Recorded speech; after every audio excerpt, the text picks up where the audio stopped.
we're here today in Paris, France, with Maxime Chupin. Yes. Did I say that correctly? You said it correctly. All right. So let's start off with you just giving a brief introduction of who you are, where you're from. Okay, so my name is Maxime Chupin. I'm a French former basketball player. I have had the chance to, I'm born in 1989, and I've had the chance to play basketball until 2020. Okay. So when we met and you explained what you were doing, Yes. and I read a little bit about it, it spoke to me because I'm not big on talking or being out there on social media, but you're all about helping people, and by listening to stories of people, it can help others in the same situation. That spoke to me, so that's why I agree with that interview, and thank you. Thank you for having me. My pleasure. Honored to have you. Thank you. So, how did you start playing basketball? Let's start there. Like my dad played, not like professionally or anything, but he played basketball, and I come from a very small village in the west side of France, so there was not many options available. Okay. It was either basketball, soccer, there was also judo, but that was about it, so it came naturally, and then just kept on going. Okay. I read somewhere that said you're 6'7".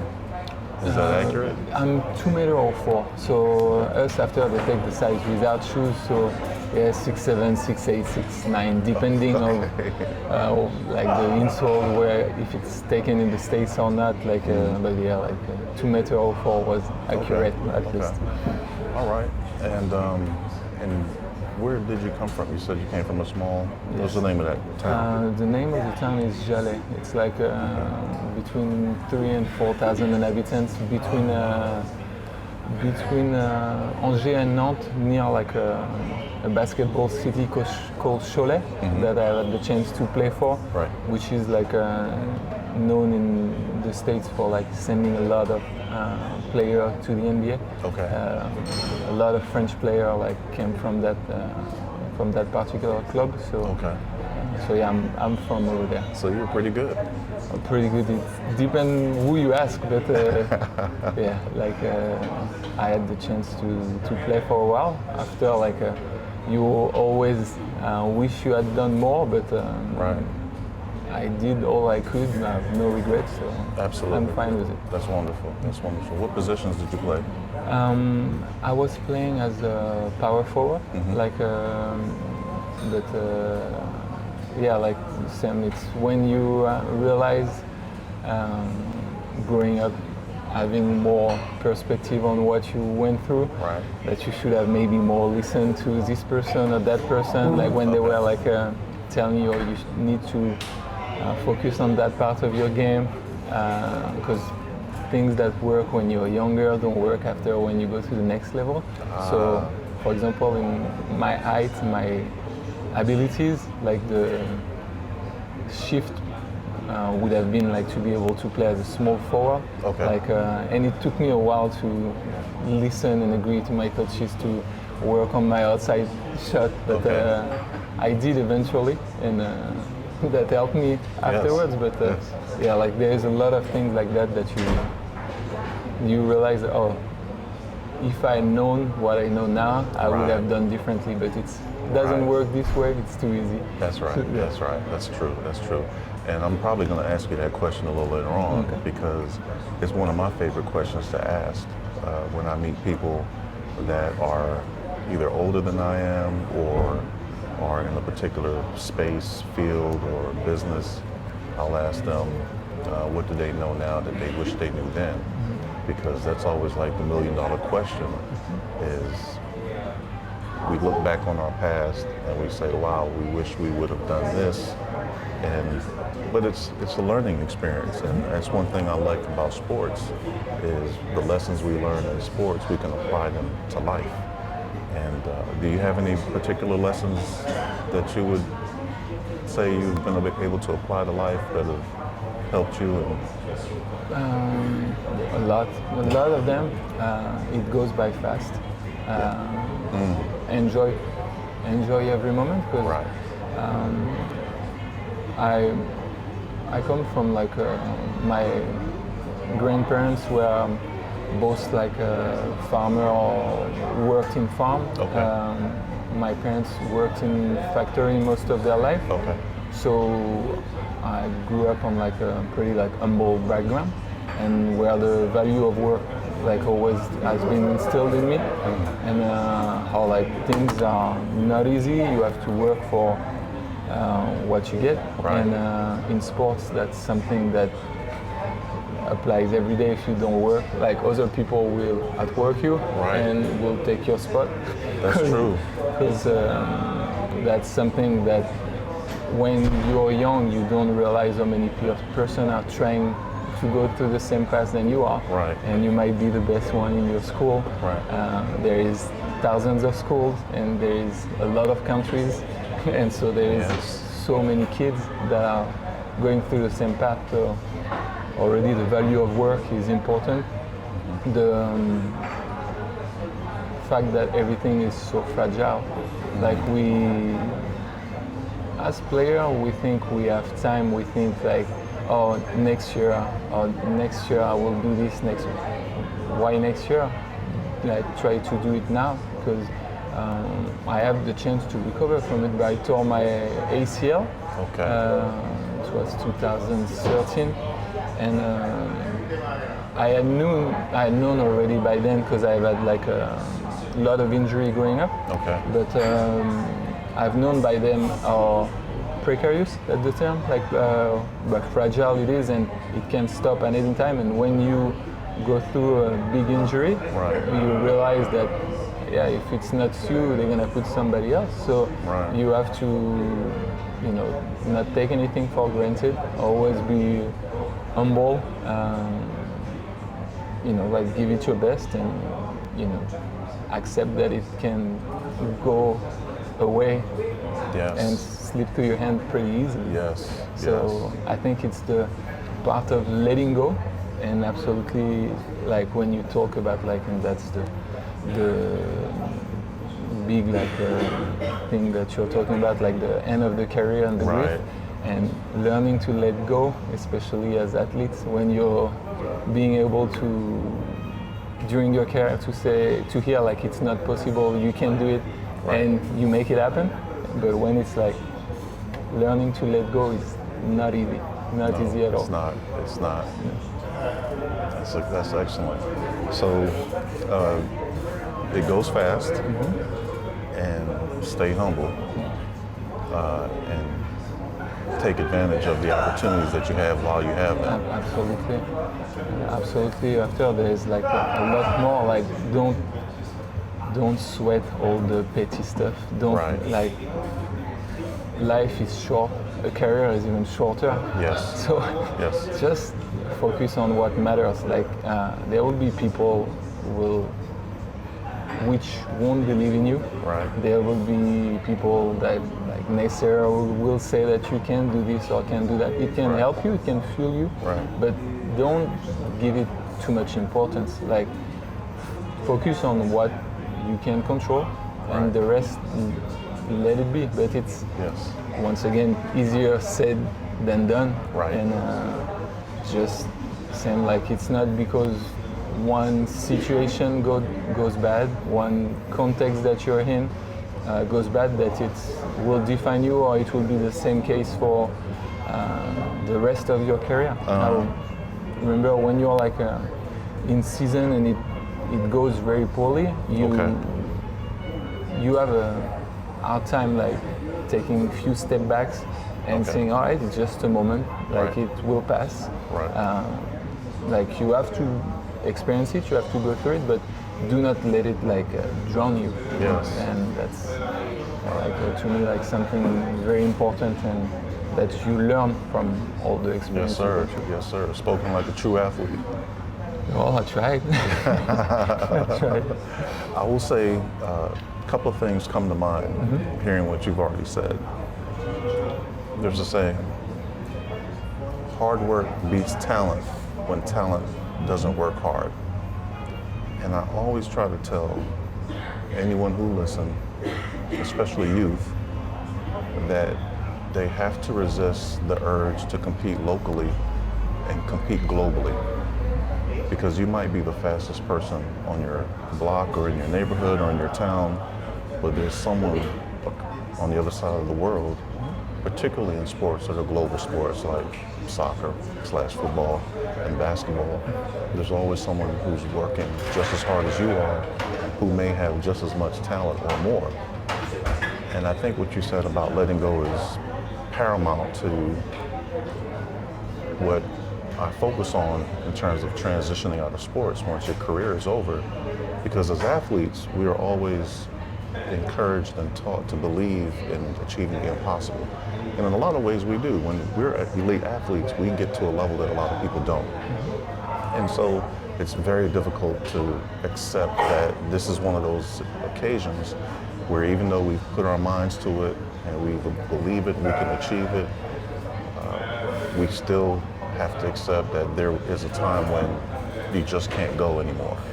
And so if you don't mind, would you share a little bit about your experience when you tore your ACL? And you said it was 2013? Yeah, 2013. Okay. So, already I had seen it as a teammate. I have had one of my colleagues who was at the time one of the, he was 4 years older than I was. Okay. And he was starting to play professional. He was on track to be one of the best center in France at his age. He was a very good player. Right. And he tore his ACL. He was already playing pro at the time, being 18 or 19 years old. And then he gained some weight. The recovery was not good, and his career fell apart from wow. that. And he was I told you, I think 18, 19 at the time, very young.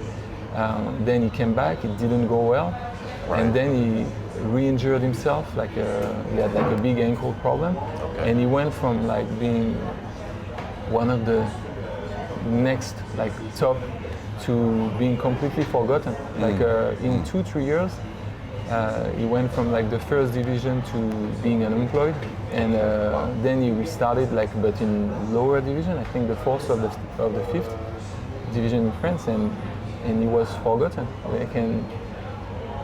So having seen that from people, yes. When it happens to you, you know it's not gonna be easy. Right. And the chance that I had is that I fell on a club that is a good medicine professional. Okay. My surgery happened quite fast. End of November, I tore my ACL. Okay. Beginning of December, I was already having surgery 10 or 15 days after. Okay. And it went well. And I had the chance to switch right away. I will come back. I was the first month I was not the best at home. Alexis, she can tell you that if you ask, especially when I couldn't walk, when you're with crutches, and you're so frustrated, yes. That it's hard. But then after, so thanks for patience. But and Alexis is your wife. And shout out to Alexis. And after, it's just all right, you put your mind to it. It's yes. Any obstacle that you go through, I have to come back, and it went pretty well after that. But yeah, that's a rough moment, but you're not the only one to go through it. A lot of people have gone through it, and I had the chance to come back. It's never the same. You're never the same to me. I don't know if you had big injuries right. During your career, but from my perspective, you never fully recover. I've been able to play just fine after that, but it's not the same. No. It's not the same. I've had a couple of injuries myself. Nothing as severe as an ACL, fortunately. but I had a severe sprain on my left ankle my sophomore year in college, and actually in the previous year, in the season, the spring leading up to that season, I had a slightly dislocated shoulder. Okay. And so here's the thing with sports medicine. They may tell you it's slightly dislocated, but I think it was actually dislocated and just happened to pop back in on its own out there on the field. But even today, this shoulder gives me trouble. And this ankle does not feel the same. And when you're young, you think that injuries are going to completely heal and you'll be over it forever, but it's not true. Those injuries nag you for the rest of your life, especially if you don't rehab them properly. That's one thing that we do not realize, we do not understand, and that's we do not have kids so far. Maybe we will in the future, but right now we do not. And the way parents treat their kids, I understand that you want them to succeed, you want them to learn, but to me, it's people have to be very vigilant. Like children are just children. I saw what I did, how I play, right. Which injury I played on. I right. played with ankle, which were way too big to be played on, and I still played. Right. And it's not safe. And I see it with all the money that is involved in sport nowadays. People are taking unnecessary risk, yes. in my opinion. Yes. And you cannot treat a 12, 13, 14 years old as a 25 years old pro athlete. Right. But sadly, it's what we tend to see more and more. That's true. The pressure put on kids. That's true. Earlier and earlier. Yes, you're growing, your body is changing. You might get 3-4 inches during the year. Yes. And your body needs time to adjust. You cannot be training 7 days a week, 3 hours a day. You need to grow. And that's right. But it's things that with some perspective, and yes. Having gone through it, that you like it. That's the athlete culture, I guess, everywhere. They tell you there's a difference between being hurt and being injured. And you can play hurt, but a lot of times we push ourselves to play even when we're injured. Have you ever experienced that yourself? Yeah, many times. Yes. Many times, but I'm not the only one. I'm not the last one. And, but yeah, many times. And luckily, I didn't go through I don't know how you call that, infiltration, when people are injected anti-inflammatory. Yes. In they used football, to shoot us in up rugby, with cortisone and pain, things that would numb the pain, and you play on it, make the injury worse. Yeah, it's awful. Yeah. And then now some guys, their joints. There was just a story. Drew Brees, he's a quarterback in the United States for the New Orleans Saints before he retired. And he says his left shoulder, left hand, arm doesn't work now. Yeah. And that's because of the sacrifices you made or were convinced to make when you were in your 20s. But now you're 40 years old, 50 years old, you're still going to need these body parts as you get older. And there is a French soccer player, I had read this article a few days ago, he was amputated. I can share that with you, the article if you want. But he was amputated. He went through so much, playing on, injection and everything. Right. And so it's bad. Let's go back to the gentleman that you mentioned who was one of the top centers and then got injured, rehab didn't go well, gained weight. And I think that that's one of the things that happens when you get injured. You get depressed. You're grieving the loss of your ability for that time, and you take on habits and self-destructive behaviors that hinder your ability to come back. In the U.S., one of the big problems we have, not only with coaches who never played before, who push children as if they're adults, aside from that, you have a lot of pressure on athletes to become professionals, to make a lot of money, to take care of their families, take care their parents, and a lot of emphasis is placed on athletics, but not as much or enough, in my opinion, on academics and achieving your education-wise. How is that, would you say, comparatively speaking, in France? I think we are catching up to you guys. Oh, yes. Unfortunately. But that's how it is. Like, for you probably heard of Mbappe, the soccer player, like who is now in Real Madrid, who came out like pretty early at 17, 18. He was already playing in Monaco, being one of the best young player in Europe. Then he moved to Paris and was one of the best player in the world. And like us, it's soccer that is like the dominant sport. And starting at 10, 12 years old, like kids are being pushed more and more. And so we are catching up. That is the same. There's so much money in sports. Yes.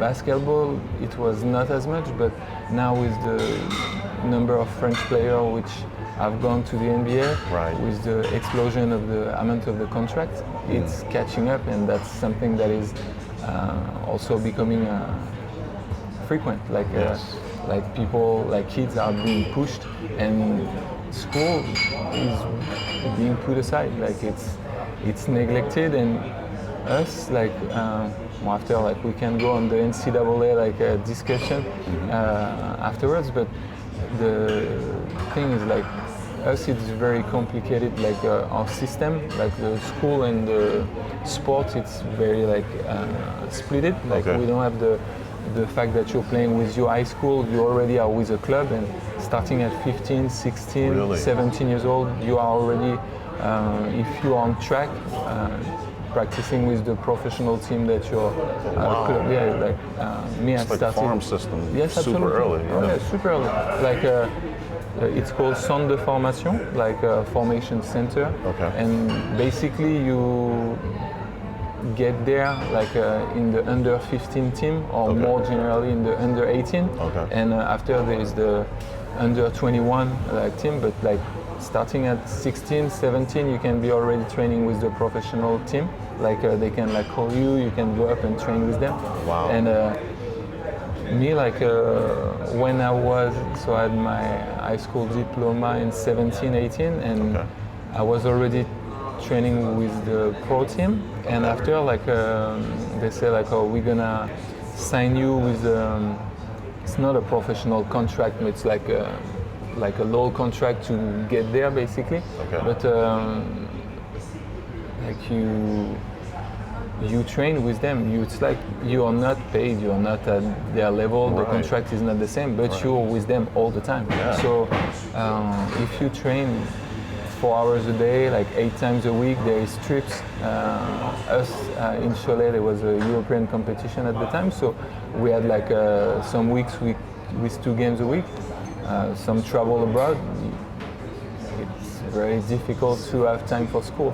So I stopped at 18, and so it's not easy. Like doing both, it's starting to be like harder and harder. And being given like if you do not accept, like they will take somebody else. Like a lot of I will take a year, I will take 2 years, and you know once you stop school, it's very, very hard to come back. It is. And you're around older players, and what I've found is when you're around athletes, to be an elite athlete, you have to put a lot of time and sacrifice and commitment into your craft.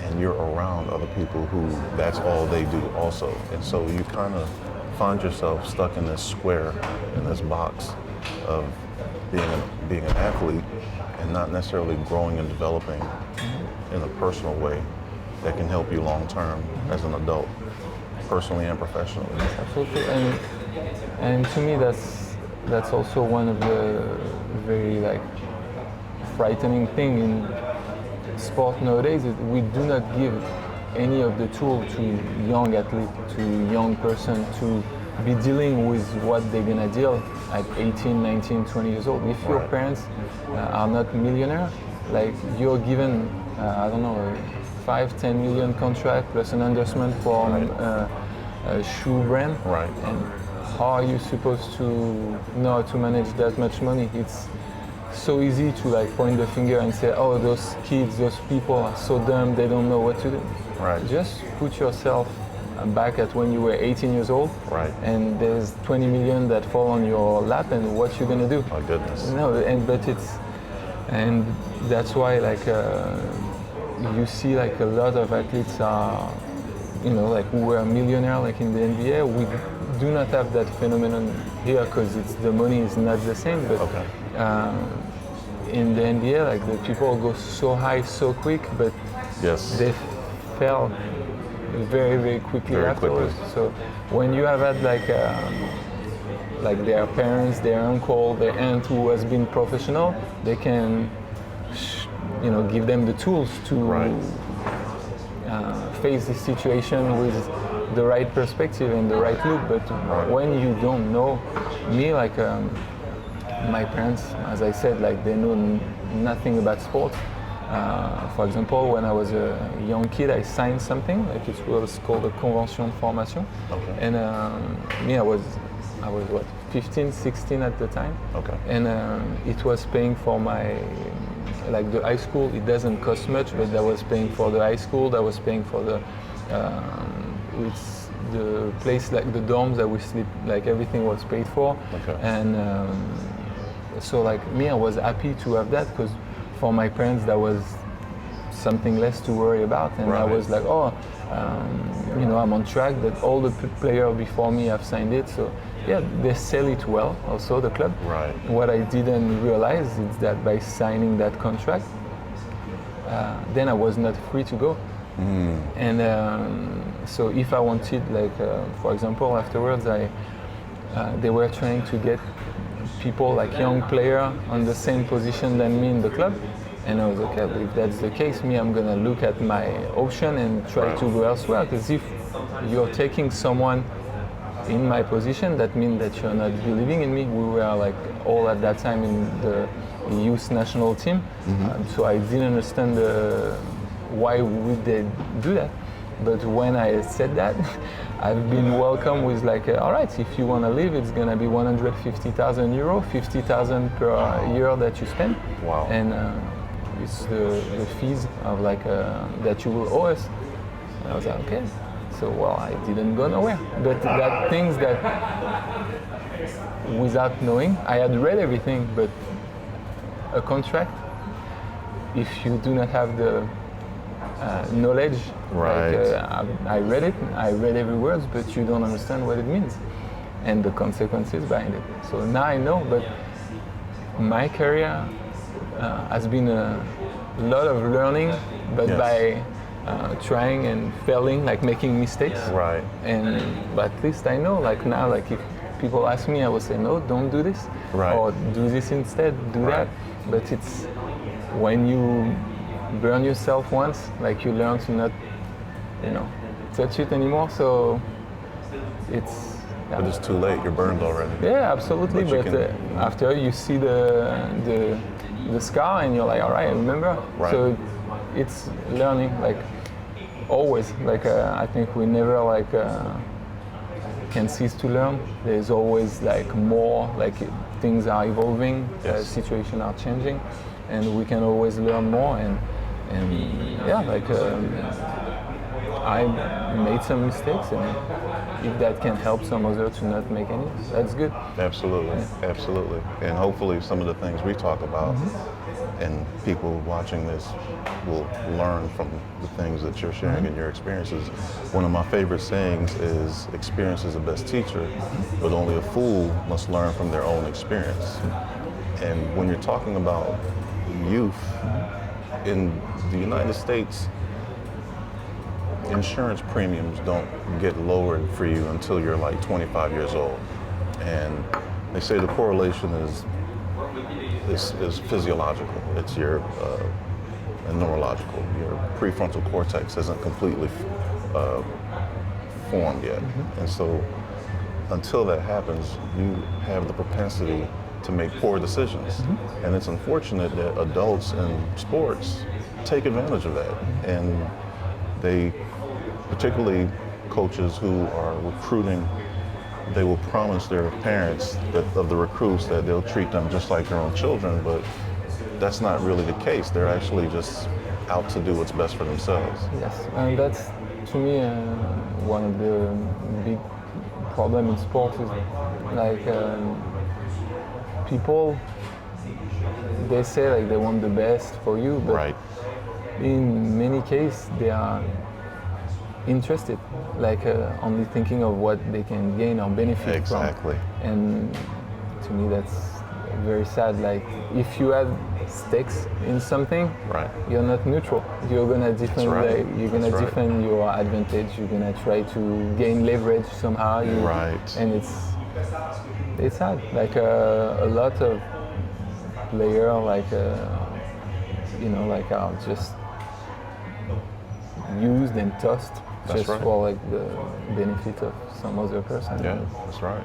But that's same. Like I'm not a parent yet, but if I if I knew what I know now, like it's easy to say, like when you have like a coach, oh don't worry, I'm okay. Like stop. I understand it's a sell pitch, and just be honest about it, and Right. don't beat around the bush and try to say that you're different. From my experience, I've seen some club or some people which are different. For example, when I tore my ACL, like the club that I was playing for, at that time when I tore my ACL, we were second place in the third division, so we were doing pretty well. And they ended up like finishing a little below that, but having like still a good season. Okay. And they decided to keep me on because my contract was ending. They re-signed me, same amount of money, and I'm grateful because they could have used that moment to say, all right, like we are very happy to have you, but we don't know you're gonna come back, and Right. they could have like use this particular moment and struggle I was with to like get a better deal, and they didn't. So I'm very, very grateful for that. Right. But they knew also that they were getting someone who had been serious during his treatment, Right. that they had seen work, that was always there, and that when I was in the team, that was going well. So that was a risk taken from them, but not that big. So they were benefiting from it, but at least they were fair and honest during the whole process. So I'm grateful for it, but they also like gain from it. And Right. in sport, like it's very, very rare to see like a team, club, management who think beyond the player Right. and focus on the people, what he goes through. Right. And that's good when it's the case. It has to be noted. is good. But it's rare. It's rare, And yeah. people need to know that because it's not common. Like Right. it's not common. I had one of my former coach who was like saying that, former player, and say you're a piece of meat. Like the soonest you understand it, Right. the best it is. And when you're young, when you're fresh, when you look good, everybody wants you, Everybody and wants you. people will fight for you, and your value will be high. But when you start to be old and not as good looking, that will be much harder for you, and you will be thrown away easily. And like people think it will never happen to them, but it happens. And same for family, like for parents, when your kid is 14, 15 years old, he's a prospect, everybody is saying he's the best in school, so you get starting to have your eyes which shine, you see the dollars, and Yes, you sir. think it's gonna be fantastic. And then like 2 years after, he didn't grow, people next to him are now much bigger, and he starts to struggle, and Right. no one wants him anymore. And Right. as parents, you have to understand that it's not the kid's fault. Don't blame him, but that can also break some family, and like the relationship you have like with your parents, it can be very, very difficult. Absolutely. Absolutely. You're touching on something very powerful. So many parents don't even understand that that is something they themselves will have to face. Not only do we as the athletes have to grieve the loss of our sport, the loss of our community because we're no longer in the locker room around our friends and colleagues, and now the parents, they no longer have that superstar athlete, and they're getting asked the same questions that we get asked, that sometimes are very painful to hear and answer. Like whatever happened to basketball, whatever happened to football, or how's Marlon doing in football, how's Maxime doing in basketball, and they have to face that struggle also. Yeah, absolutely. But you have to always remember and understand you're a person. Yes, you're an athlete. But being an athlete is a part of your life. Hopefully, it will be a great part. It will last as long as you wish. It will be rewarding in many ways. But you're a person.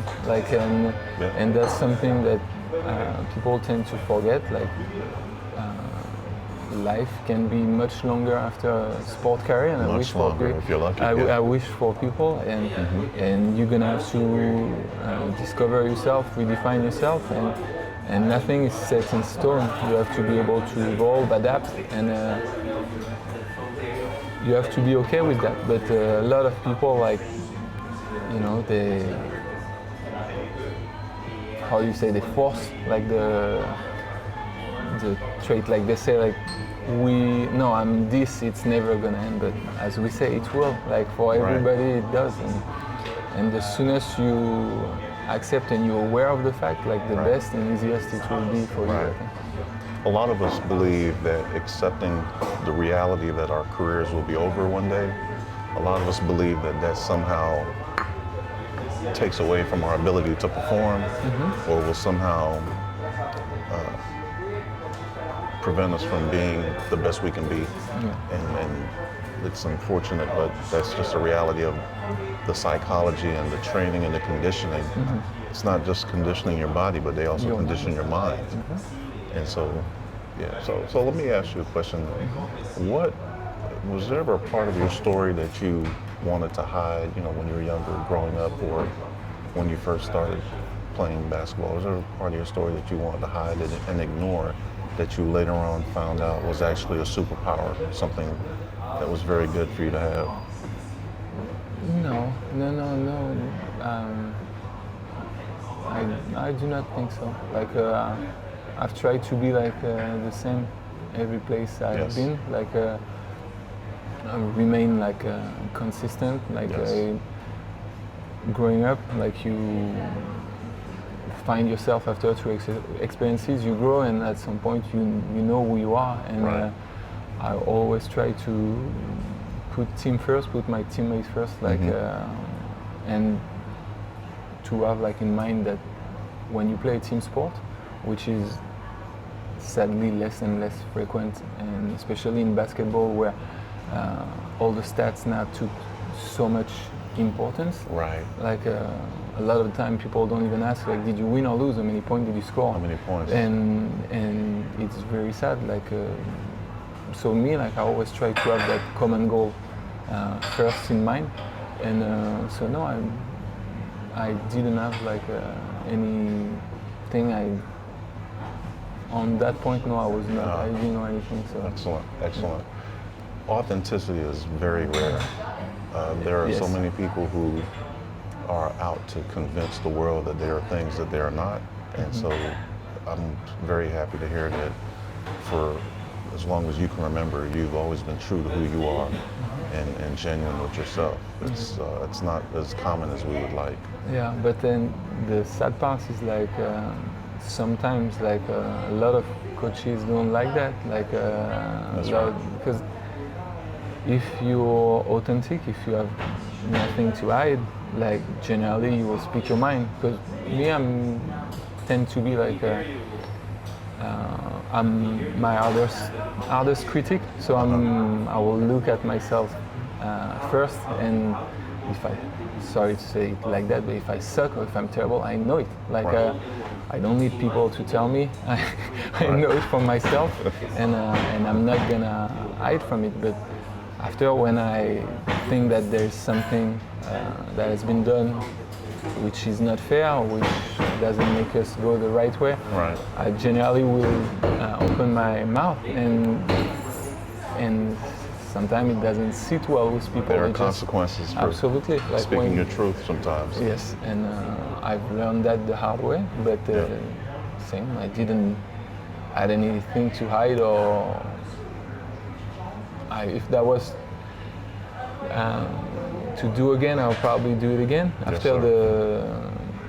the consequences. Now I knew them, so it's different. But yeah, like it's just as you say, authenticity. Like sadly, you said it. We condition the body, we condition the mind, and people will put you like in a mold, and you Right. stay this Right. way. And if ever you start to want to do something else, Right. say something else, like what's wrong with you? Like, Right. Right. So it's understanding communication, but it's rare. Like rare. it's rare. Like I like the pressure like put on. Now that I see it like from far, like the pressure put on people, and especially at a very young age, it can be damaging. It's hard. Like it's Yes. and so I just wish for people to like be able to breathe, like take a few steps back, realize that it's only a little part of it, but like sometimes the manipulation, the scheming, like the thing that goes through and around, Right. like Right. it's not fun. Yeah, some of us start playing our sports as early as 4 years old, and then we're not done until we're 22, 23, 24. You stopped after college, your career? Yeah, Okay. and so much of your life, the vast majority of your life up until that point has been in sports. And so when it's over, it's very difficult to figure out that there's more to life and that you should be doing something else, or there's a lot more to you and your identity than just the game that you used to play. What would you say was the biggest influence on you to help you value the success of the team over your individual selfish success? Well, first I would say, so on that, same, I don't have any regrets, but this is the very sad part. Like I always had that idea that I was playing a team sport. Yes. Like the team is more important. Yes. But the issue is that it affected me negatively. Okay. Because if you don't put up good numbers, if you don't think about yourself, if you forget yourself for the good of the team, it can be valued by some coach, by some team. Right. But some others, they will just look at the stats and say, oh, he's not good enough. And so it's after the balance, but it can be impacted your career negatively, because people would think like, oh no, he's not scoring enough, or no, he's not rebounding enough. And that's why it's sad. Like you see sometime during the game, you watch again, like people from the same team will fight for rebounds, and the ball will be turned over. Right. But that's how it is. So you have to keep in mind, like sadly nowadays, like do not forget yourself neither. Right. Like in a team sport, like always keep in mind that if you forget yourself, like Right. people can forget you as well. So How about that? yeah, it's a hard balance to find.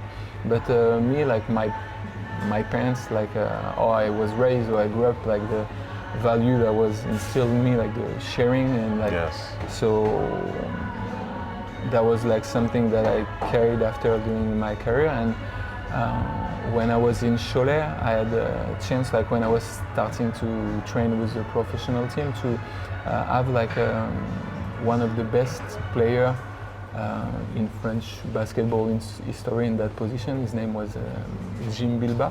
Like Okay. he was a Sydney Olympic medalist. Okay. He played against the U.S. national team in the final in Sydney. Okay.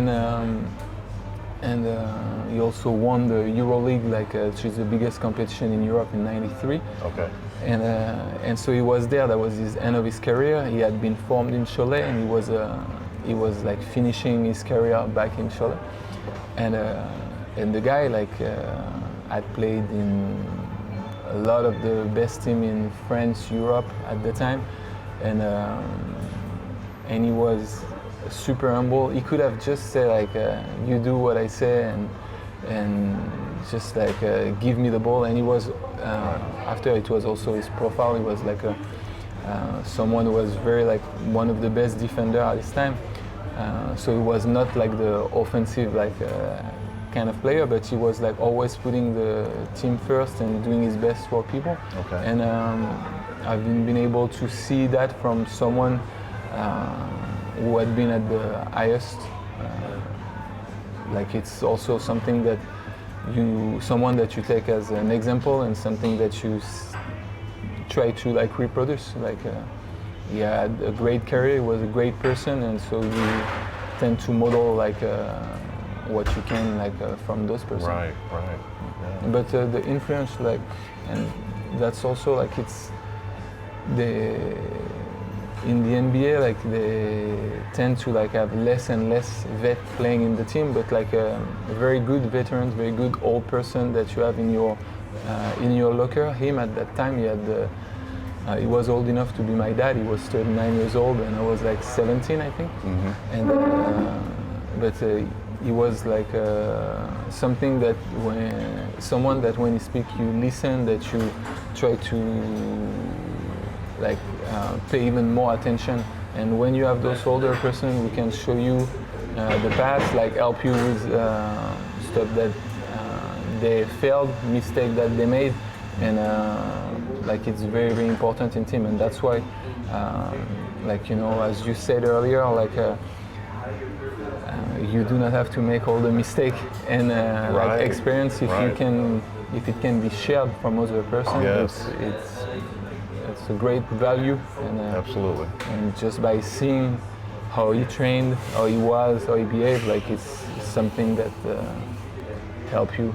So absolutely. So you mentioned that you got your start with playing basketball with your dad. Mm-hmm.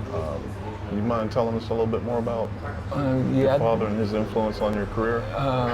But not much, because he had played but he was working. He had played lower level, never been that high, or never played professionally. Okay. But he had played, and he coached me when I was young, but okay. as until 9 or 10, and very quickly, I think that's also how humble he is. He was it's too much for me, and he didn't want that, he didn't want to coach me, and because I think it's good for people, for parents to learn to, if you are a doctor, if you're an accountant, you're not a coach, but so let people who know what they are doing do. After, you can have an opinion, if everybody has right. one, but there you are. You let go. Yeah, so me let go, and but that's funny, because one of the last year I was playing for him, mm-hmm. I was 8 or 9 years old, and mm-hmm. I got frustrated at one game, and I elbowed someone, okay. And he screamed at me, he didn't even wait for the ref to do anything. Yeah. He screamed at me, and he told me to come sit on the bench, and which I did, mm-hmm. and I remember that everybody, the ref was looking what's going on, and he didn't wait for the sub, but that's how grateful I am. From that age, it didn't make me think I was special or anything. You're right.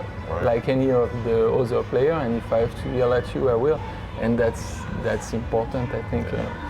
But very early on, he let go. He said, "All right, you do you. There will be coaches that will coach you, and and I think that's important. It sounds like he gave you a strong foundation of integrity and character. Yeah. My parents did like after that.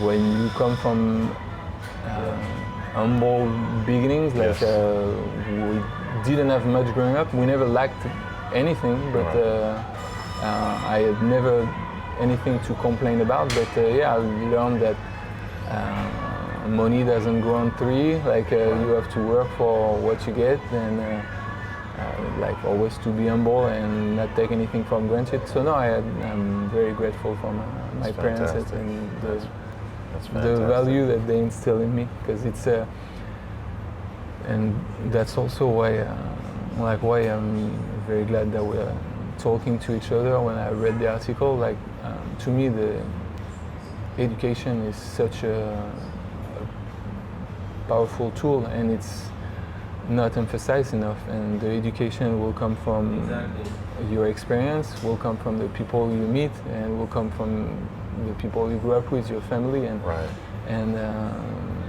and like parent need to parent, and when you're a kid you don't know better, and that's we see it like more and more.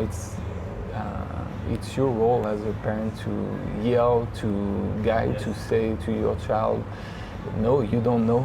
That's right, and it's normal. And me, I've been yelled at a lot, and it's good. It makes me who I am today, and I'm grateful for it. And I think like we tend to forget that nowadays. Like the society is shifting a bit on education, and to me, like no one is born like fundamentally like a bad person. It's your experience, who you meet, what you go through, it's learned. So that's Was there ever a time that your success as an athlete made you feel alone? I do not think I've been successful enough to that level. I have had the chance to win some title, but not like on the highest stage. So no, like no. I've after like it's not necessarily the success. It's to me when you grow up, like when you grow up and like that you start playing a game each weekend, which the trips are long, and then after you play the Saturday and the Sunday, and all your high school friends, they are all going to party, they are all going out, they are doing this and doing that, and oh no, I have to go home. I'm getting up at 7 tomorrow because we leave for 3 hours of ride. So it's at that moment that I would say when you have to make choices. Life is always like about choices and the decision you make, and no, that's something I love. I want to pursue it. I'm trying to like make it work. So I'm making the decision to like not going out, and that's to me when you can feel alone, because like a lot of the other person in your surrounding are not doing what you're doing. They are not going through what you're going through, and so in that instance, that can make you feel alone. Absolutely. As the saying goes, if you do what everyone else does, you'll get what everyone else gets. And in order to be an outlier, in order to be elite, you sometimes have to do what a lot of people don't want to do. And sometimes your friends can be supportive in that, and then other times they can say, you're forgetting about us, and since you're forgetting about us, we're forgetting about you. And for you and for us as athletes, it's not that we're moving away from them or we're changing who we are. It's just that this pursuit, this goal that we're trying to achieve, it requires that of us.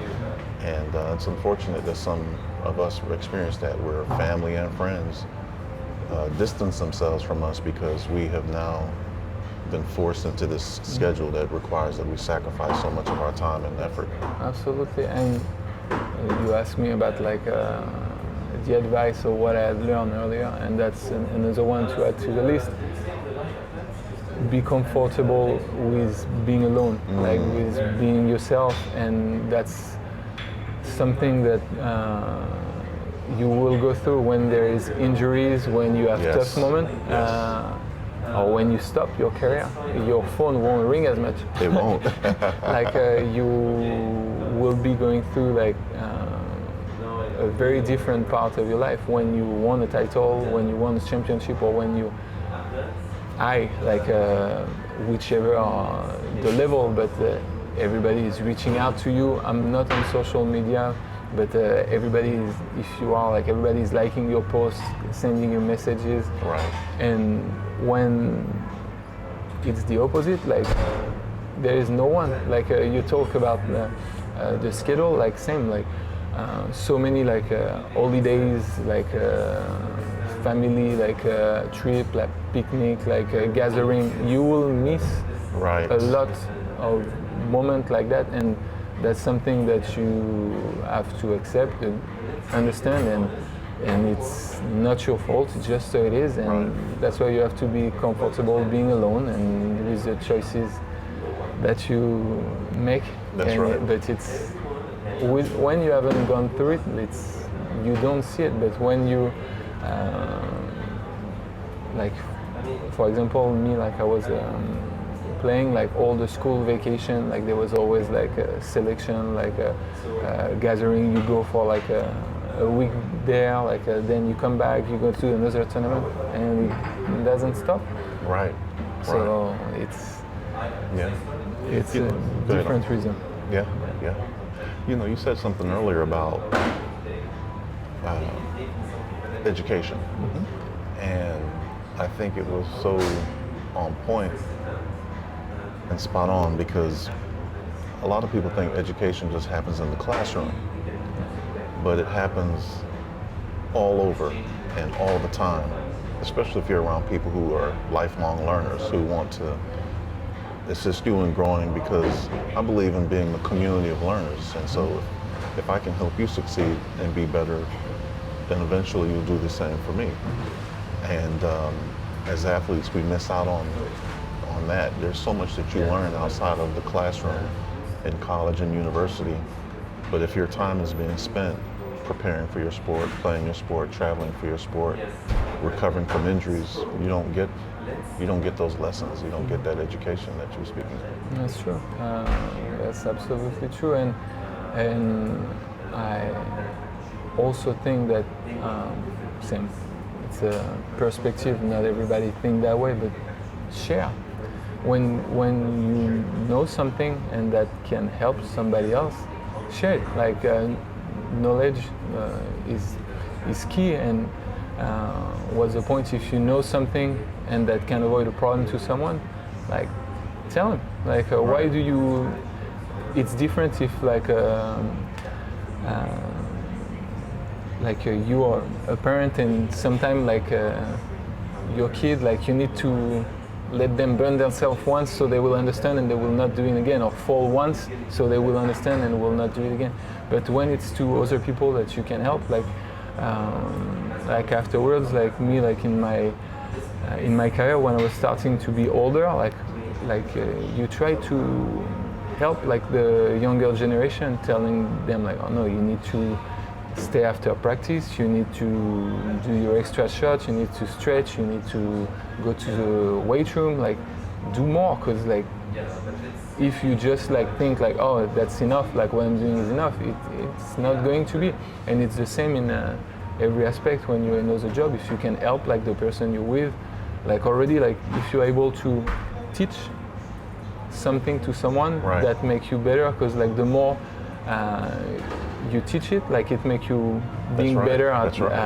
You learn, you remember it more, and you get better at it. And so like to me that's so important, but education is not emphasized enough, and what you said, like we always can learn. We are not, and we never will be a finished product. Like to me, there's always more space, and you can question yourself, and and you have the ability to learn and do way more than you're doing right now. And I'm 35 right now, and I'm looking back, I'm thinking about like 10, 15 years ago. I was not an idiot. I don't think I was, but I'm hoping that like I know way more than I knew back then, and I hope in 10, 15 years I will look back at today and think the exact same thing. And to me, that's very important. Like we can always like learn from people, from experience, from every day and everywhere. There's stuff to benefit from. Absolutely, absolutely. Where would you say you learned the value of that mindset? I think it's through like failing, like through sport. Like it's like you try something, it didn't go the way you want, but you can take something from it. Yes. And after when you realize that, and it can be applied for anything. And so like after my basketball, I've been doing real estate for 3 years, more than 3 years, and that's something that has been interested me for a while. So I was like, I'm gonna go through it. I realized that it was not everything. Like I like helping people. I like learning, and so there was a lot of things that I was learning, like both about like how it works and also about all the law that, because real estate depends on the law that you have like going through at the moment, and it can evolve. So you have to always like be aware that things change, and if you're not aware, you're gonna give bad advice to people. So that's not what you're looking for. Right. But so I've learned a lot during that time, and but I've also learned that I like helping people. That's something I'm enjoying doing. But the selling part, like I'm not ready to do anything to sell. Yes. I will not tell one person it's white, the other person is black, just to get my way. Right.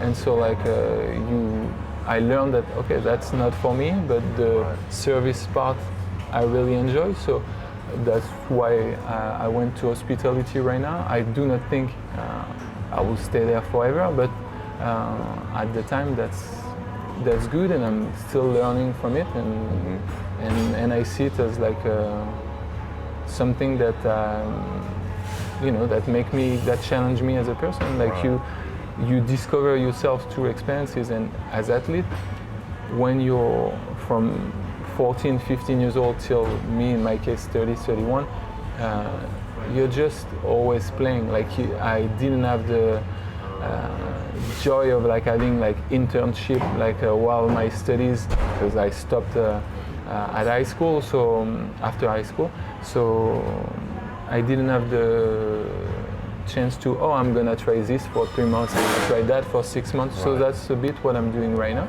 and I'm enjoying that, because you learn through what you go through, and that's make you grow, make you a better person, and also like and that's I didn't have any issue with that. Your ego will hurt a little bit, but when I stopped basketball and started at real estate, I started without any knowledge. So you go back on the bottom of the ladder. Yes. And when you have been an old player, like generally, like people leave you alone. Like your coaches, like they let you be more than when you're younger, because they respect a bit more your experience. Right.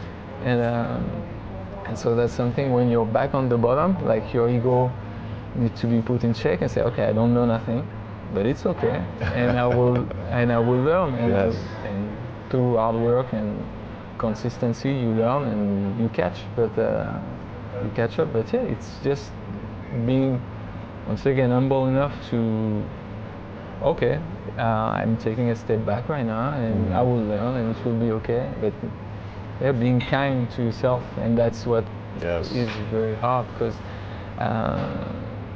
And me, once again, I was not on the top. But when you're very, very high and you used to have people praising you and telling you you're the best, you're so good. Yes. And after you are, what am I doing? I don't know what I'm doing, and, Wow. and that's hard. That's hard. To come back.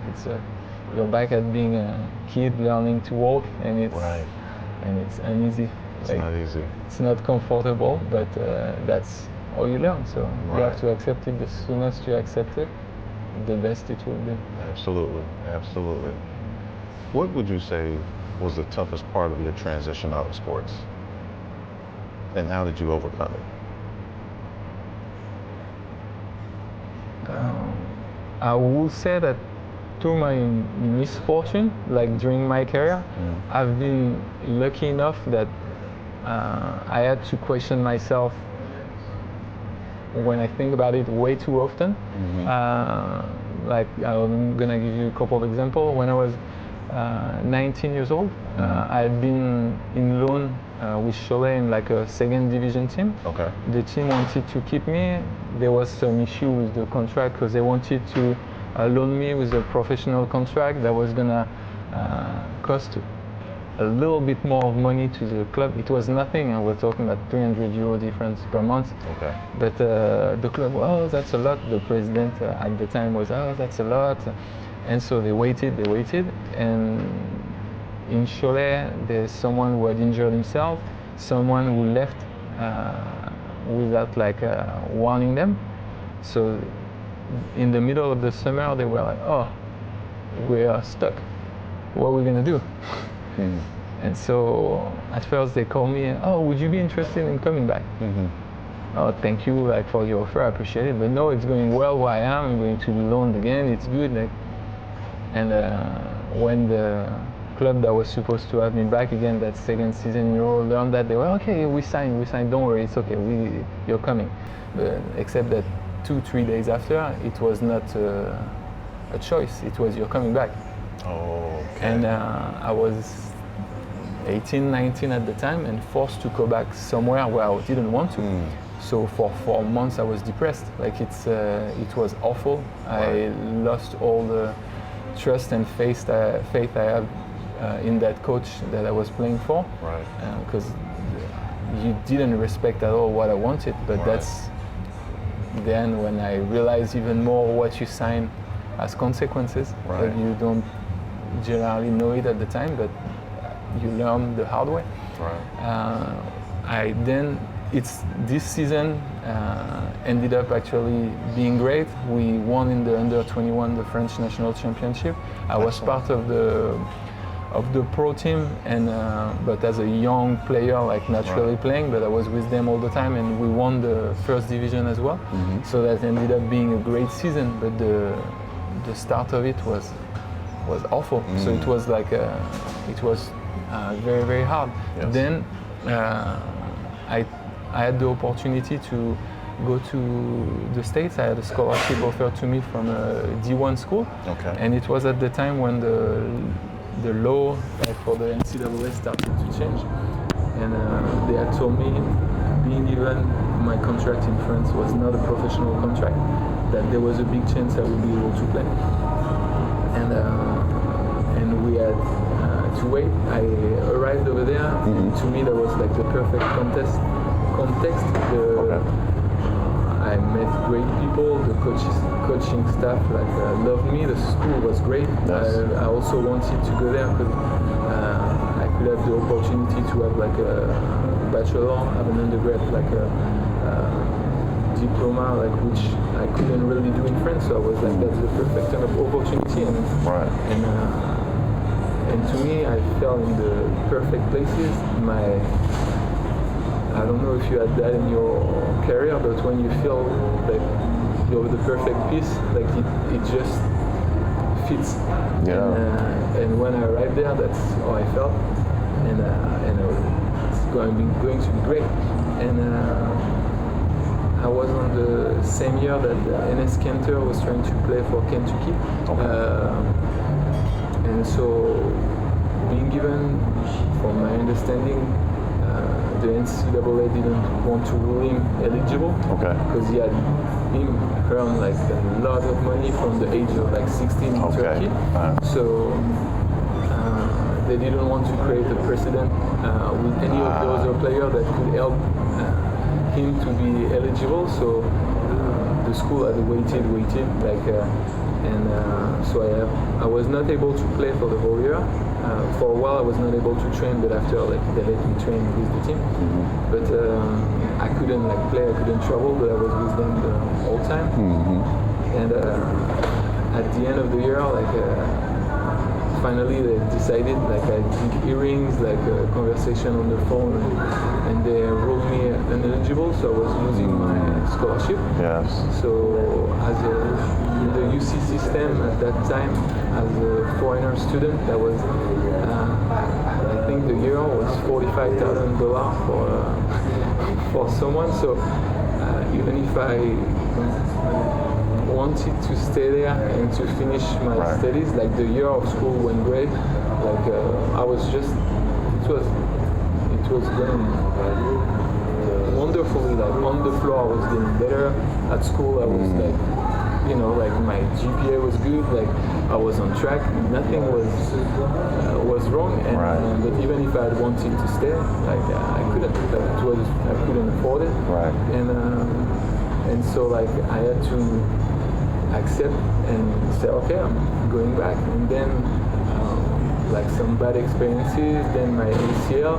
Then when I come back from my ACL, I knew the team was great. I had met with one player who was looking for a team at a camp when I was doing my rehab. Okay. And he was looking for a club, and I was like, come on, did your agent call our coach? Because he loves you, and I'm sure that if he calls, he will come and say, oh, I'm not really the perfect match. I was like, Mathieu is his name. I said, call him. I'm telling you that won't be a problem. Sure. Call. He ended up coming, joining the team, and when we had the meeting in that pre-season, the president was saying, oh, we have a lot of people returning, and I think we can be in the top 5 this year. And everybody was quiet, and I said, all right, I heard you, but I think you're wrong. And this guy told me, after I thought you were completely crazy, but I looked at everyone. I said, no, I think that would be underachieving. We have everybody coming back. We have a new player with him, a couple new young players. I said, no, we have to aim for the first place. That's right. Because there is no reason why we cannot do it, and I really think that should be our goal. Silence the crickets in the room. Yes. And we ended up being champion in that year, losing 5 games, being undefeated at home. And that guy that came just played 10, 11 years in the same club without leaving. And but yeah, we did it. And I had gone through my rehab, I came back, and at the end of the year when we are almost champion, because we finished champion I think 4 or 5 games prior, we couldn't be cut back because we lost 5 and the other one behind us lost 8 or 9, so that was done pretty quickly. And I had seen a shift in the coach, and that's one of the hard part for me, because I really have care and respect for him, and still is a great person. Right. But I had felt the shift, and I was 25 at the time, but you sense when you played, and the shift. Say a little bit more about the shift for people who may not understand what you mean by that, because I know exactly what you're saying. When there is a saying in French, I don't know if you have it in English as well. Say it in French first, please. Quand on veut tuer son chien, on dit qu'il a la rage. When you want to kill your dog, you say that he's sick. La rage is and to me, like I was feeling some blame. Like it's some game that we were winning. Like he was like picking at me for little things. In my head, I was like, "What are you doing?" But never said anything. Right. I was keeping my head down and focusing on the team. But I sensed stuff that were out of the ordinary. Right. And he was not talking to me, and I finished that season playing. I had shin splints, and you could sense like at that time that it was starting when you have to finish the job and seal the deal. Yes. Like you can sense sometimes that it can be shaky. Right. And so me, I was like, I'm not gonna add to that. Like I was going to the trainer, but I was like in pain at the time. Okay. But I didn't say anything because we already had like a guy that had injury that we had to replace, and that was like a lot of adjustment. Right. And so I waited that it was official. That was him to say, all right, I'm hurt. Like now I'm gonna have to rest because I've been forcing, and that's not good. Right. And he didn't say anything to me. Like he said like. And so like after I said like, hey, can I see you? Like right. And so I went to see him. I forced it because I could sense. Why wait? Yes, why wait? When like I'm a firm believer in that. Like when there is something like cut the leg right away. Don't wait for it to spread. Yes. Rip the band-aid right away. Like right. Why wait? And yeah, he told me like like I don't want to keep you. I had known, and that was like heartbreaking because when you gave everything and always put the team first and during all that year but okay, that's how it is, and that's something that you had to live with and accept. It's hard, but you do it. And then like the club I was after, I went to another team. We moved up. It was going well, and then we realized that the club was living way above his mean, and there was a big hole. So in my third season with them, third or fourth, they bankrupt and we stopped. So in October or November, like a season over, and for us at that time, you have to wait. I had an opportunity to go in lower division in Spain, but we were waiting for the judgment to be through. Okay. And it took. There was a strike at the court. Like at that moment, there was a contestation, so it took a week and a half instead of just 2 weeks. A month and a half instead of just 2 weeks. Okay. And so this opportunity passed. And so after I had to find a team in the middle of the year. It was very like it's not the best. It didn't go well. And so to come back on your question, all those rough moments, like prepared me for after. When like basketball is over, me my career ended with COVID. So in 2020, the season shut down, and then Alexis was working in Paris at that time, and I told my agent at the time, if you find me like a project near Paris that please me and that I see myself in, I will take it, but I'm not going back around or going everywhere. So I knew that made things much harder. And so after, like I started looking, I went to real estate. Funny is that when I went to real estate, I had an opportunity to go to something that I was interested in, but I was like, no, okay, I'm done. And my advice, what like made me not being depressed or not like struggling during that time, is that I didn't have time to think about it. I dived so much, so hard, like I'm not sure you said, but into that new project. That I was working so much, I was meeting new people, learning new things, and that I didn't even realize that I was done.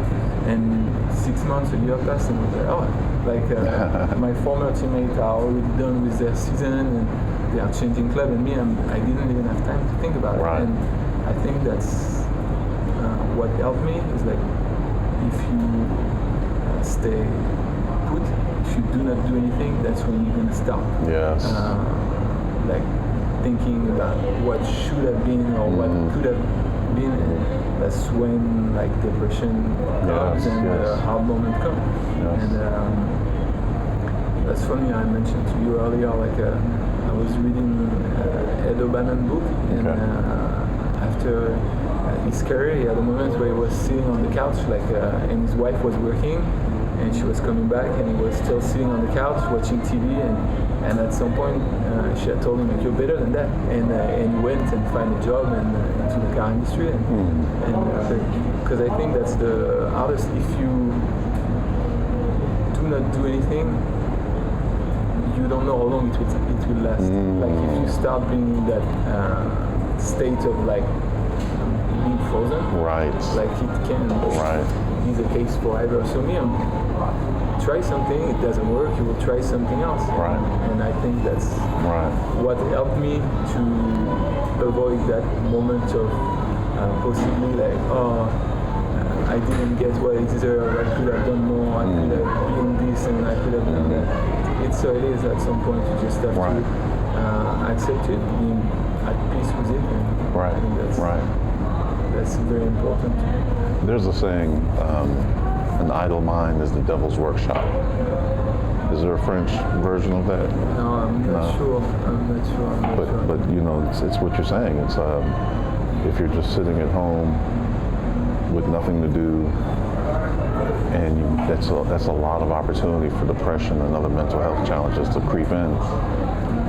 And you know, it's been shown that the athletes that already have some type of duality to their identity outside of athletics, they have a better chance of transitioning successfully with less problems. There will be problems though. I was very fortunate myself. I always wrote poetry since I was 14 years old. And so when I stopped playing, I was fortunate to run into someone who was starting a poetry reading in Atlanta. And I had written forever, but had never shared it, only minimally. And so that gave me another outlet, that and martial arts. I started training with this martial art called Capoeira Angola. And so having that mental opportunity to express myself and what I was going through emotionally, and then having the physical activity was very helpful. But it didn't completely cure the pain of that loss, but it was absolutely better than not having anything at all, because things went bad, absolutely bad for some time. But I think I would have been even more reckless, even more self-destructive had I not had other interests to kind of take my mind off of that pain of no longer being an athlete. And also that's what you're saying, like that's back on that. You have to remain active. Like being physically active is something that when you train every day and for years, you think like you're gonna always have your same physical abilities, but no. It goes away pretty fast. It does. And when I was working in real estate, like I was working crazy hours, like the balance between life and work was not good. Right. And but after, like that's something I was that was my choice, because I was to my account, like so if you don't make any sale, you don't make any money, so you know that was something I was willing to live with, but that led to working 6 days a week, long hours, and after you tend to forget yourself, like you don't take enough time for you, and you do other things, and also you don't take care that much of your body. Like I was not exercising enough. Luckily, I was walking everywhere, so you still that helped.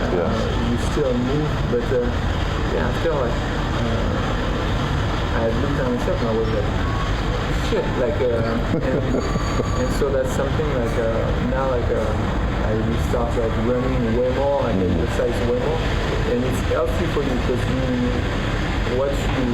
what took you years to achieve to be able to run that long that fast, it goes away so quickly, like so quickly, yes.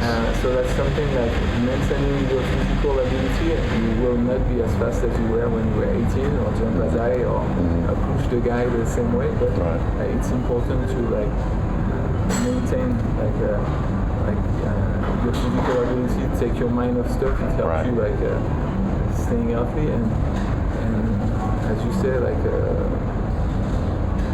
you've gone through like a difficult moment, and the habit that you might have when you play, like for example, like if you party a lot, if you drink a lot after a game, if you gamble, if you whichever they are.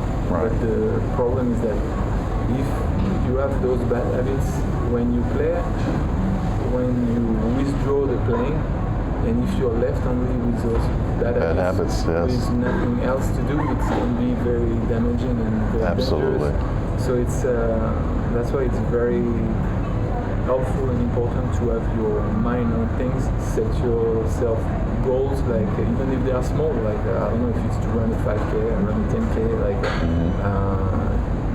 take new hobbies, but do something. Do not stay stuck in your dark places. Yes. That will not help. That won't. It won't. It will eat you alive if you let it. Yeah. Indeed. Good stuff. Good stuff. It's it goes by quick, and it's just like it's important to not take it for granted once again.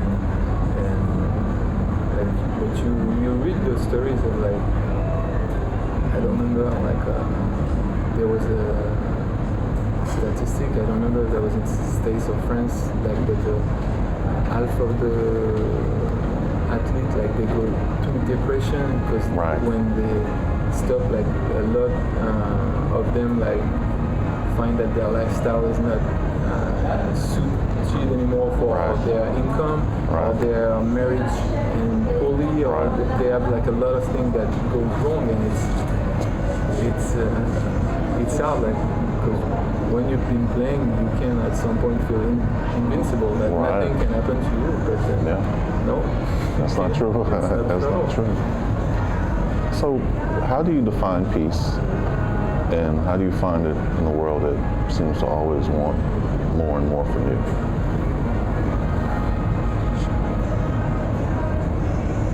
Like I think it's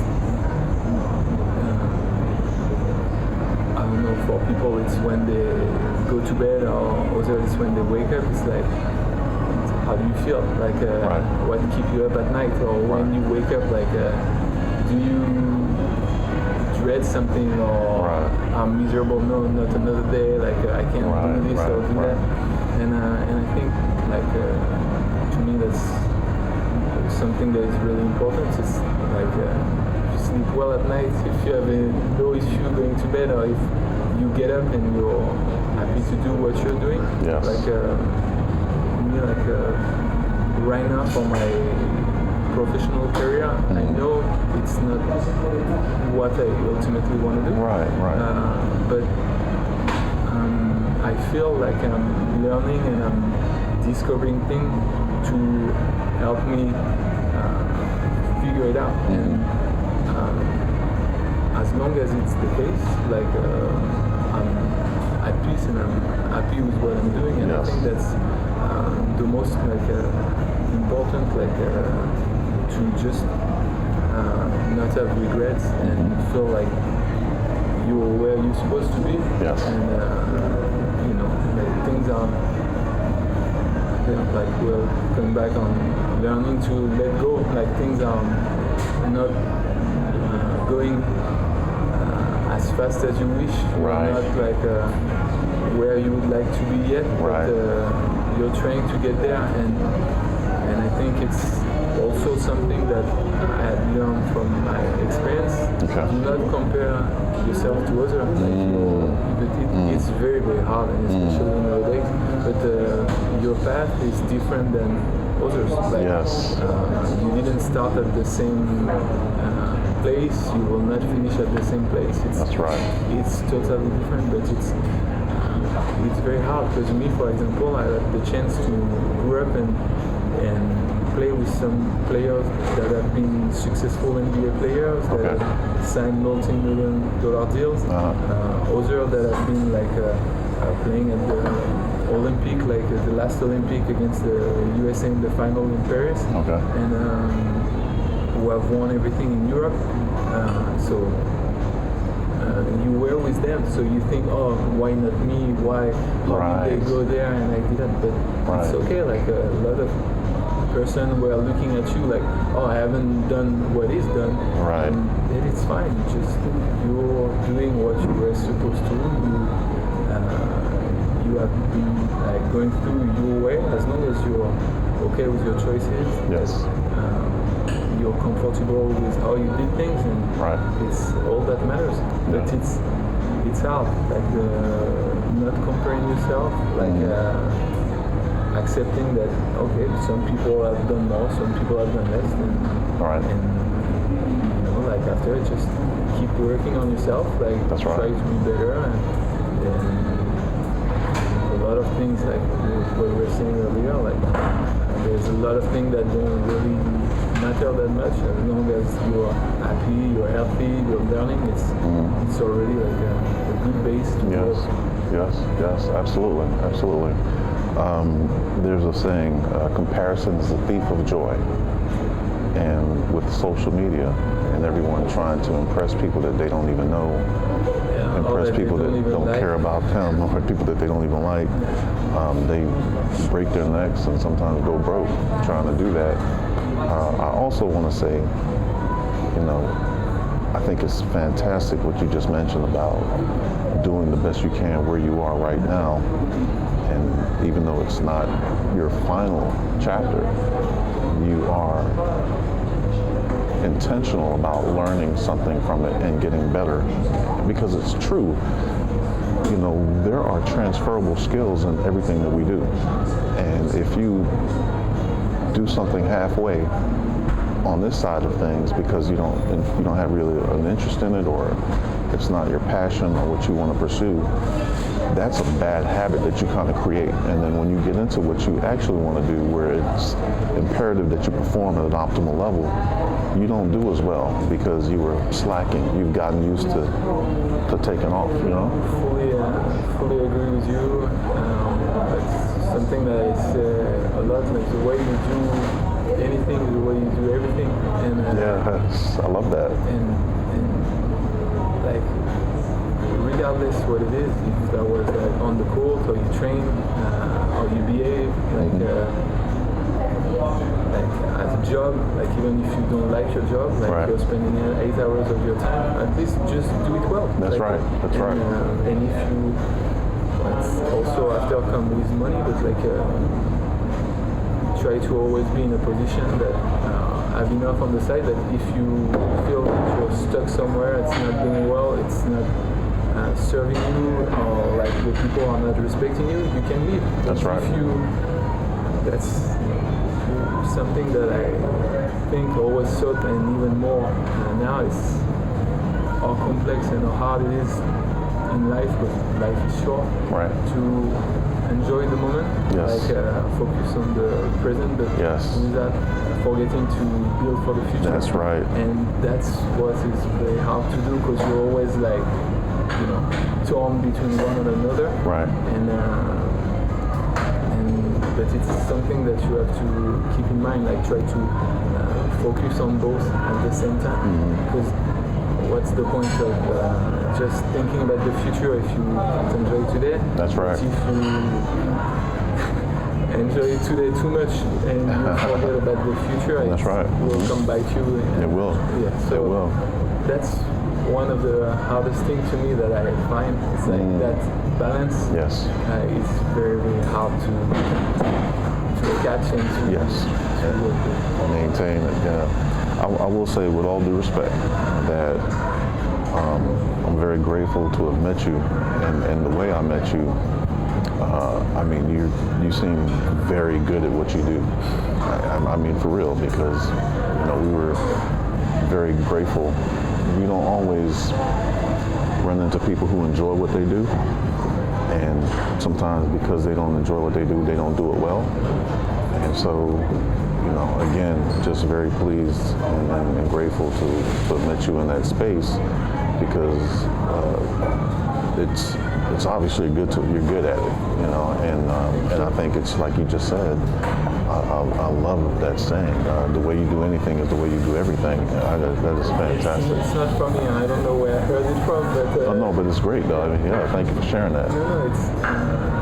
But that's funny you say that. After it's, for example, like it can depend on your perspective. Like in real estate. I personally thought that, to my opinion, that I was good at it because I was always putting my client first. Yes. Like I was always trying to advise to the best of my ability, not hide anything. Right. But to the perspective of like someone who is make more money, Right. Right. I could be viewed as a terrible person, like a terrible agent, because if you do not make that much money, if you don't make that many sales, you're not good at your job. But me, I was seeing, because I think like when you have like strong foundation, like it's something that will help you in the long term. Right. And I stopped now in 2023, end of 23, beginning of 24, and I still have some phone call of people like, I need help, I need it, and I send to my colleague, but I see that what I had done and built on the long term it pays. So I was aware that I was taking the long way. I was not taking any shortcuts. Yes. It's harder. You sometimes don't make sale because you would rather do it like that, but I had seen that it resonated with people. After, like, that was not the field that I wanted to flourish or see myself for a long time. But it's reinforced my belief that like the transparency, the integrity, like on the long term, it always beats the always like the laziness shortcut. Like absolutely, I totally agree with that. That's fantastic. So like that's to me very important. But after, like I try, like you might think that I was good at my job. Somebody else might think I'm terrible, and that's fair. Like, but when I arrive and when I leave, I know that I did what I could. That's right. I will live with that after. So I think that's the most important. If you and that's something that is very important in school, in sport. Like younger, like you put so much pressure on yourself, like. And just enjoy, do your best. That's right. And after, you will live with the results. Sometimes you will win, sometimes you will lose. Right. You have to learn how to lose. Like, okay with it, it's not easy. You don't have to like it. And then you have to learn how to win and when to win. Like when you win, like, okay, you won today, but if you think it's over, like you will lose the next time. That's right. That's right. You have to question yourself, always want more, but it's things that that as long as you do your best, you do what you can, and it will be okay. Absolutely. But that's a thing that you have to like say it, and you have to mean it, and same in coaches. Like that's something that more and more, even coaches at a young age, like you cannot coach a 10-year-old or 12-year-old in any sport like you're coaching a professional person. Right. But being given, it's so important for them now to look good, to win as many games. Like they will just coach as if they were coaching at all, but it's not, in my opinion, beneficial for anyone. Like, if they are taking shortcuts, playing a way that will not work for them in a year or 2 years, and you're letting them go this way, you're training them to fail. Absolutely. Like I'm gonna take the basketball example. If you have like a kid that is more mature physically, all he's doing is going to his strong hand, beating people because he's stronger and at that time faster. Yes, that's going to work. It's going to work for a year, 2 years, 3 years. Right. But as soon as you will face the people who will be the same size and you will hit a wall. Yes. And if you haven't been able to tell him, no, stop that, like, okay, that's working now, but we're gonna work in something else. Right. Even though, like, you might get frustrated, you might lose, it might not work, but you have to learn it right now. And I think that's like seeing long term, like in those aspects, like being okay, letting like the person, like you tried your best, it's not working, but we are having long-term goals. Like, that's right. It's more and more difficult to see that because we want the short-term fix. Yes. We want it's the microwave mentality. You know, want it right now, want it fast, and there are so many valuable lessons, and there's so much quality that you compromise when you don't go through the process. And you know, people like to say trust the process, but you said something earlier that I think was so important for people to understand is comparing yourself to others. You know, you have to trust the process, but you have to trust your process. And your process isn't like anyone else's. And so what looks like progress for someone else is not progress for you. And you know, just like you're saying, you have to learn how to win, but also learn how to lose. I mean, that's gold. When in Cholet, like in the under 18, so for 3 years we lost each year in the French Cup and in the championship in semi-final all the 3 years. And I was beat like how, why, like always. And it's after like you learn like and why did we lose, like how could we have done things differently, and those examples, like maybe it's not going to help you here and there, but in the next years of your career, the next stage, it's cool. So you have to, you do not have to like it, but that's going through it. It helps you in the long run if you can like avoid the same mistakes.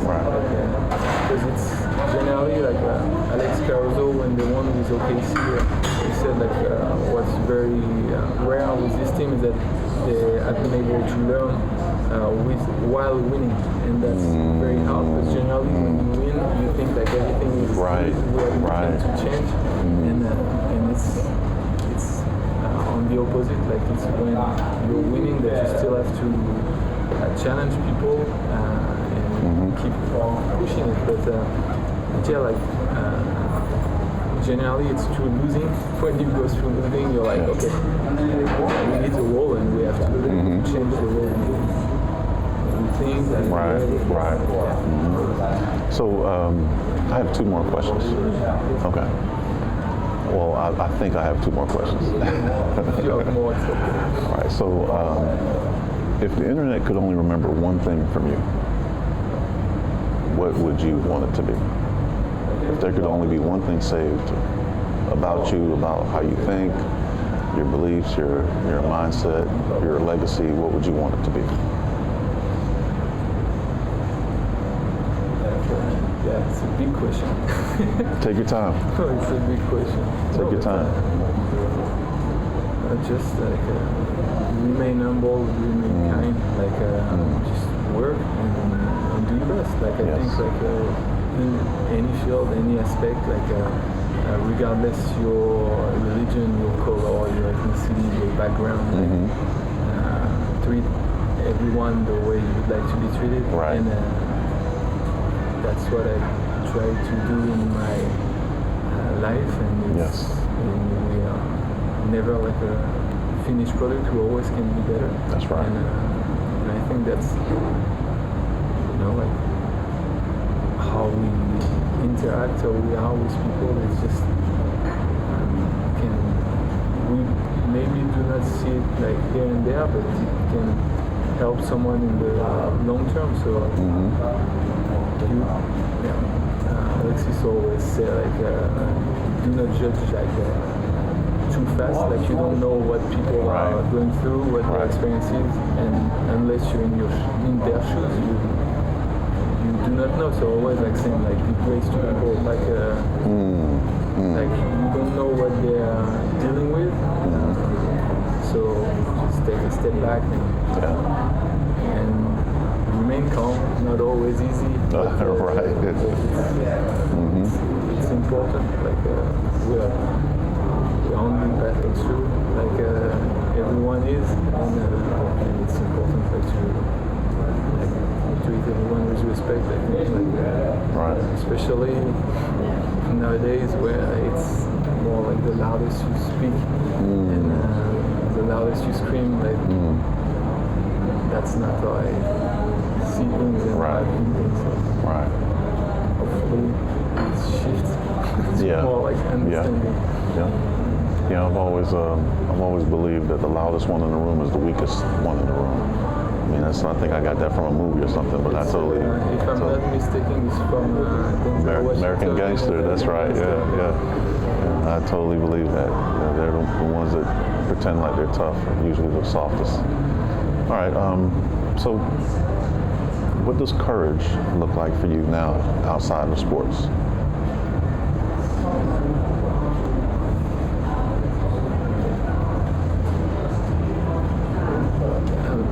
To me, it's the same that in sports.